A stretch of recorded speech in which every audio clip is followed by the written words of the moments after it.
Alors, mon éveil au féminisme, je le dois grâce à ma maman, qui a toujours été une femme indépendante, une femme qui a inculqué à mes sœurs et moi le fait que être femme, ce n'était pas être à la disposition des hommes et de la société, qu'on était des êtres humains avant tout, avant d'être des femmes, et que la plus belle chose qu'une femme puisse avoir dans sa vie, c'est d'être épanouie pour elle-même, par elle-même, parce que ça fait partie de l'estime et de la confiance en soi, et que le féminisme, c'était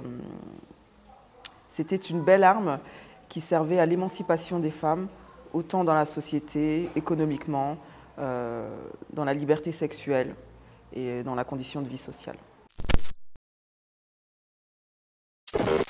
Alors des expériences précises, j'en ai plusieurs. On va dire que c'est surtout quand je suis devenue maman, parce que j'ai un garçon qui a 18 ans. C'est là que le féminisme a pris tout son sens, parce qu'en devenant mère, j'ai vu et j'ai compris que lorsqu'on passait ce cap, la société attendait des femmes de ne plus exister et de devenir une maman à part entière, chose que j'ai refusée, parce que je me suis toujours dit qu'en tant qu'être humain, j'avais le devoir d'exister, d'être une personne qui évolue pour elle. Et j'avais aussi envie de transmettre cela à mon fils, parce que c'est vrai qu'on vit dans une société patriarcale où la place de la femme est toujours reléguée au second plan. Une bonne mère, c'est une mère qui est à la maison, qui dédie sa vie à ses enfants, qui s'oublie. Et pour moi, je ne pouvais pas être épanouie en tant que mère si je n'étais pas épanouie en tant que femme. Et je voulais transmettre ça à mon fils pour qu'il se dise, une femme peut être une très bonne maman et en même temps être une femme qui prend soin d'elle, qui aime la vie et surtout qui est indépendante. Et c'est ce que j'essaye d'inculquer à mon fils. Et surtout quand tu es une femme noire, parce que on parle souvent de féminisme, mais on oublie que quand on est une femme noire, il y a encore d'autres problématiques qui viennent s'y ajouter. C'est-à-dire qu'en plus d'être femme, il y a la couleur de peau, il y a la racialisation, il y a le racisme, il y a les discriminations. Donc à tout ça, il faut ajouter tout cela dans le bagage du féminisme. Alors en tant que femme noire, je dirais que je suis... J'aime bien parler d'afroféminisme parce que pour moi, en tant que femme noire, oui, c'est de l'afroféminisme, du féminisme intersectionnel également. Donc, de toutes les manières, pour être honnête, je sais très bien que le féminisme que je défends ne sera pas le même que le féminisme qui se dit universaliste. Pour moi, ce féminisme-là, même s'il a un nom qui est beau à entendre, c'est un féminisme qui exclut, par exemple, les femmes noires, les femmes qui sont voilées, les femmes maghrébines, enfin toutes les femmes qui ne sont pas blanches.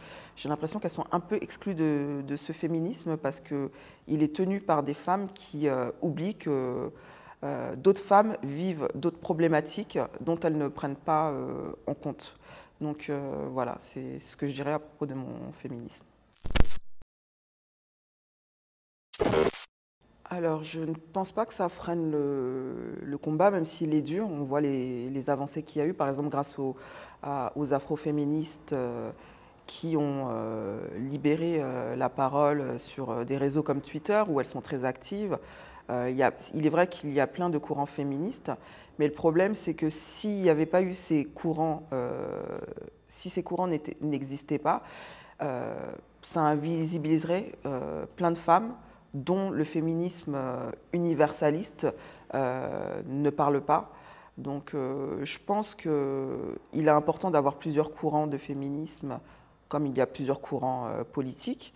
Après, c'est vrai que dans l'idéal, ce serait bien d'avoir un féminisme qui prend en compte toutes les femmes, quelle que soit leur origine, leur classe sociale, dans ce monde-là. Malheureusement, ce n'est pas possible parce que, comme je dis souvent, pour pouvoir expliquer certaines choses, il faut les vivre et il faut les comprendre. Et quelqu'un qui n'est pas dans ma situation, par exemple, en tant que femme noire, ne pourra pas comprendre les problématiques que je vis. Ou alors la solution, ce serait que dans ce féminisme qui a le vent en poupe, c'est-à-dire le féminisme universaliste, un peu bourgeois, j'ai envie de dire, s'il laissait la place aux femmes, par exemple voilées, aux femmes noires, aux femmes handicapées aussi, on oublie souvent, aux femmes LGBT, de pouvoir s'il était inclusif, voilà, c'est le mot que je cherchais. Pour moi, ce féminisme-là, malheureusement, il n'est pas inclusif. Et si on laissait ces femmes-là être actrices dans ces mouvements, de pouvoir parler et de dire des choses, peut-être qu'il y aurait une cause commune. Mais celles à qui on laisse la parole, ce sont des personnes qui invisibilisent les autres parce que soit elles ne les fréquentent pas, soit c'est des problématiques qui ne les intéressent pas. Donc à un moment donné, les femmes qui vivent ces problèmes-là sont obligées de se concerter et de créer des mouvements où elles peuvent parler des choses qu'elles vivent régulièrement. Alors pour moi, j'ai l'impression que c'est un peu comme tout. Je vais prendre un exemple. C'est comme en France, on prône la diversité, on prône le métissage. Mais quand on regarde la télé, quand on regarde les magazines, on voit que des personnes blanches. Et moi, j'ai l'impression qu'en fait, c'est une réalité, il y a des normes.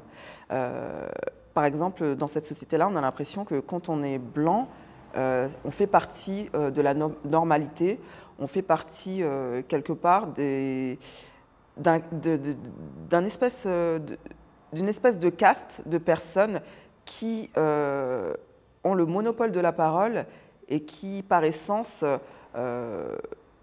comment dire, ce qu'elles disent est toujours pris en compte. Donc, du coup, comme ce que je disais, ça invisibilise les gens à qui on ne laisse pas la parole et ça crée un chaos. Donc, pour moi, de toute façon, il est important que les différents courants de féminisme puissent avoir pignon sur rue, puissent pouvoir parler des problématiques auxquelles elles sont confrontées. Et voilà. Alors au quotidien, je pense déjà que lorsqu'on est une femme et que on s'excuse pas d'exister, qu'on dénonce des choses, qu'on prend la parole et qu'on est une personne qui s'affirme, déjà pour moi c'est du féminisme. Et surtout quand on est une femme noire, d'autant plus, prendre la parole sur des sujets de société, taper du poing entre guillemets, exister, comme dirait Rokhia Diallo, ne pas rester à sa place, parce que c'est vrai que souvent on veut nous cantonner à des places bien définies. Pour moi déjà, quand on défend quelque chose, on milite quelque part. Et pour moi, lorsqu'on défend son existence, lorsqu'on prend part à des conversations de société, pour moi, c'est du militantisme, c'est aussi prendre part au féminisme.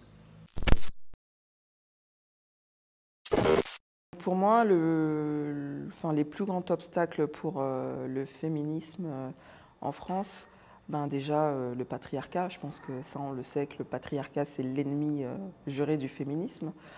Ensuite, je dirais aussi que quand il s'agit de parler de féminisme, parce qu'il y a différents courants, quand il s'agit de parler de certaines situations que certaines femmes vivent, on ne laisse jamais les femmes concernées en parler. Par exemple, quand il faut parler du voile, on aura des plateaux TV où il n'y aura que des hommes. Et s'il y a des femmes, il n'y aura que des femmes blanches a priori. On ne laissera jamais des femmes voilées s'exprimer. Et quand il y en aura qu'une contre pléthore de personnes qui ne sont pas concernées sur le sujet. Donc on a l'impression que c'est une guerre où il y a deux camps qui s'opposent et voilà. Donc pour moi, tant que les personnes concernées par des sujets sur le féminisme ne peuvent pas s'exprimer librement dessus, ça sera toujours un problème. Alors, je suis une personne de nature optimiste. Donc, j'ai envie de dire que depuis toutes ces années où je travaille sur le web, j'ai vu les prémices de ce qui était même l'afroféminisme, le féminisme intersectionnel, avant qu'on leur donne des noms précis. Il y a toujours eu des femmes qui ont donné de la voix, qui nous ont inspirés et qui nous ont permis nous-mêmes plus tard aussi de donner d'autres visions. Pour moi, le féminisme ne pourra avancer que si toutes les femmes acceptent déjà que le féminisme, c'est accepter déjà que toutes les femmes sont différentes, c'est laisser chaque femme faire ce qu'elle juge bien pour elle sans pour autant la juger. Parce que souvent, des personnes vont se dire féministes, mais pour elles, le féminisme s'arrête si vous pensez exactement les mêmes choses qu'elles. Donc pour moi, c'est donner la liberté aux gens qui ne me ressemblent pas, mais qui ont le même but que moi, c'est-à-dire libérer la femme socialement, économiquement, sexuellement, et qu'elle soit égale à l'homme au sein de la société. Voilà. Ben, pour moi, le web, je le dirai toujours, c'est un superbe outil. Comme toute chose, si on sait s'en servir, on peut créer de belles choses comme de mauvaises choses. Et on ne va pas se mentir, s'il n'y avait pas eu le web, je pense qu'il y a plein de femmes qui sont connues sur Internet qui n'auraient peut-être pas eu leur place dans des plateaux télé, dans des émissions, dans des journaux, parce que ça reste quand même ethnocentré, ça reste élitiste. On donne toujours la parole à des personnes bien précises. Internet, c'est un espace libre où chacun peut s'exprimer librement. Et aujourd'hui, on a tous des téléphones à portée de main, on a tous des tablettes. C'est le premier outil qu'on regarde. Et je trouve que moi, par exemple, quand j'avais 18 ans à mon époque, j'aurais aimé avoir Internet et pouvoir lire tout ce que je lis aujourd'hui sur la condition des femmes, ce que c'est être une femme libre, les conseils, les débats, les vidéos. On y apprend des choses que peut-être à l'école, des choses qui ne sont pas enseignées par l'institution. Donc pour moi, Internet a contribué à beaucoup de choses positives dans tout ce qui est le combat du féminisme. C'est devenu viral. Moi, je ne pense pas que ça soit Internet qui ait créé ça. Je pense juste que Internet a mis en lumière ce qui existait déjà. C'était des choses qui existaient mais qu'on ne voyait pas. Maintenant, c'est des choses que l'on voit parce qu'on a tous des téléphones, donc ça a été mis en lumière. Après, j'ai envie de dire aux hommes, il ne faut pas avoir peur des féministes. Je pense que dans l'inconscience collective, surtout chez les hommes, pour eux, quand on leur parle de féminisme, j'ai l'impression qu'ils voient une femme, une mastodonte, gueularde, qui déteste les hommes. Mais les féministes ne détestent pas les hommes. Et j'ai envie de dire, elles ne sont pas là pour leur voler la place. Elles ne disent pas on va tous vous exterminer et à notre tour de régner sur la planète. Non, elles vous disent en tant que femme, en tant que personne même qui vous donne la vie, j'ai envie de dire, on veut marcher main dans la main avec vous, on veut combattre contre les injustices sociales, économiques, on veut avancer ensemble. Parce que pour moi, il y a des hommes, il y a des hommes féministes. Le féministe, c'est pas, quand on parle de féminisme, c'est pas forcément être une femme. C'est pour moi un homme qui respecte les femmes dans leur combat, un homme par exemple qui participe à sa vie de couple en tant que père, qui est pour l'égalité des femmes, il est féministe. Donc non, les hommes, n'ayez pas peur du féminisme.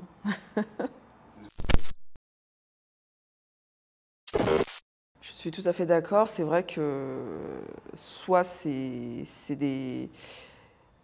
ça va être étudié, mais en un coup de vent. Même moi, j'ai découvert d'autres féministes grâce aux réseaux sociaux, grâce aux lectures que des gens vont conseiller. Et on se rend compte que le problème, c'est que même dès la plus petite enfance, l'éducation sexiste et misogyne est plus mise en avant dans la société. Il y a des trucs de filles, il y a des trucs de garçons. Faudrait que tout ça s'arrête. que l'éducation nationale aussi participe activement à promouvoir le féminisme autour de modules ou peut-être des conférences ou même des matières à apprendre au lycée, au collège. Je pense qu'il faut sensibiliser les garçons et les filles dès les plus jeunes âges, leur dire que le féminisme c'est important. Je pense que déjà ça réduirait le nombre de choses négatives qu'on peut voir comme les agressions dans les collèges et lycées, les attouchements. Enfin, vraiment, il faudrait qu'on parle de toutes ces choses-là sans tabou. Je pense qu'on peut aborder tous les sujets de manière pédagogique pour que les personnes se sentent concernées. Et ça commence dès le jeune âge. J'ai créé mon blog le 20 juillet 2007, donc ça fait 13 ans. J'étais partie d'un constat que, en tant que femme française et noire, quand je regardais la télé, les magazines, les films, je ne voyais pas des personnes qui me ressemblaient. Et puis je me suis dit, ben, ça veut dire, qu'est-ce que ça veut dire? J'ai pas ma place dans la société française. Quand je regardais des pubs de shampoing, de maquillage, je ne voyais pas de femmes noires. Et à un moment, ben, on arrive à un âge où, ben, en tant que femme, ben, on commence à se poser certaines questions, sa place dans la société, sa féminité. Et ce qui m'a peut-être sauvée avec d'autres nombreuses filles de ma génération, c'est que le miroir et la réflexion de la beauté que je pouvais voir en tant que femme noire me venait des États-Unis. Donc j'avais des actrices noires américaines, j'avais des chanteuses, enfin des stars noires américaines qui me ressemblaient. Mais encore là, on ne partageait pas les mêmes cultures, donc c'est vrai que je me voyais à travers elles pour les questions de maquillage, de cheveux, mais pas pour les problèmes sociétals. Et du coup, je me suis dit, ben, qui mieux que moi peut parler des problématiques que je vis? Et j'avais envie de partager certaines choses avec des femmes, peut-être, qui pouvaient se retrouver dans ce que je disais. Et voilà, c'est comme ça que j'ai créé mon blog Black Beauty Bag pour parler de beauté, mais pas que. Il y a aussi des sujets de société, que ce soit ben, le féminisme, le racisme. Et j'ai fait en sorte de faire aussi le parallèle beauté et société, parce que pour moi, la beauté, c'est pas qu'un tube de rouge à lèvres et un mascara. La beauté aussi, c'est le bien-être, c'est l'estime de soi, c'est la confiance en soi. Et pour moi, quand une femme, elle se sent belle, c'est la plus belle armure qu'elle puisse avoir pour affronter la société, parce que la beauté aussi, ça fait partie de l'estime de soi, de l'affirmation de soi. Et quand je dis belle, ça ne veut pas dire que les gens me trouvent belle, ça veut dire l'image que moi-même, je me projette et ce que je pense de moi. Et quand on s'aime, quand on s'apprécie, on peut apprécier les autres. Donc voilà, c'était ça mon combat. Alors moi, j'ai fait partie de la première génération de blogueuses. D'ailleurs, moi, quand j'ai commencé mon blog, c'était sur Skyblog. Et mon blog, il a commencé à avoir du succès justement parce qu'il était l'un des premiers blogs à parler de beauté noire. Et voilà, donc de fil en aiguille, de bouche à oreille, c'est comme ça que j'ai commencé à avoir de la notoriété. Je pense, oui, c'est sûr, bah, le fait de voir une fille d'immigrés d'origine africaine, qui n'est pas noire américaine, qui n'est pas non plus métissée, sur la toile, prendre position, être affirmée, qui arrive avec un gros afro et qui ne s'excuse pas d'être la femme qu'elle est. Oui, je pense que ça a contribué aussi à d'autres femmes de se dire, si elle peut, pourquoi moi je ne pourrais pas? Et on manque tellement de modèles en fait. Et aujourd'hui, grâce à Internet, il y a plein de femmes talentueuses de diverses origines qui proposent de super beaux contenus. Et plus on sera nombreuses, mieux ce sera, parce que j'ai envie de dire, souvent les gens pensent que les Noirs, on se ressemble tous, on aime la même chose, mais on est tellement, il y a une multitude de personnes noires différentes. Je peux autant plaire à quelques femmes noires, comme d'autres femmes noires préféreront une autre femme noire, mais je suis contente d'avoir contribué à ma manière au fait d'avoir permis de mettre un coup de pied dans l'univers de la beauté.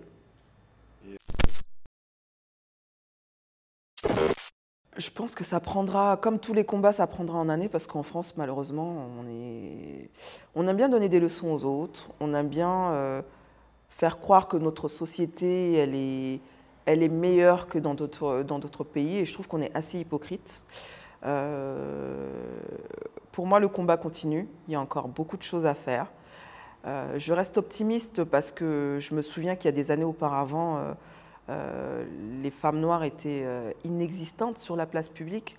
Aujourd'hui, on est peut-être encore peu nombreuses, mais il y a des voix qui s'élèvent. Les femmes noires ne s'excusent plus d'être ce qu'elles sont.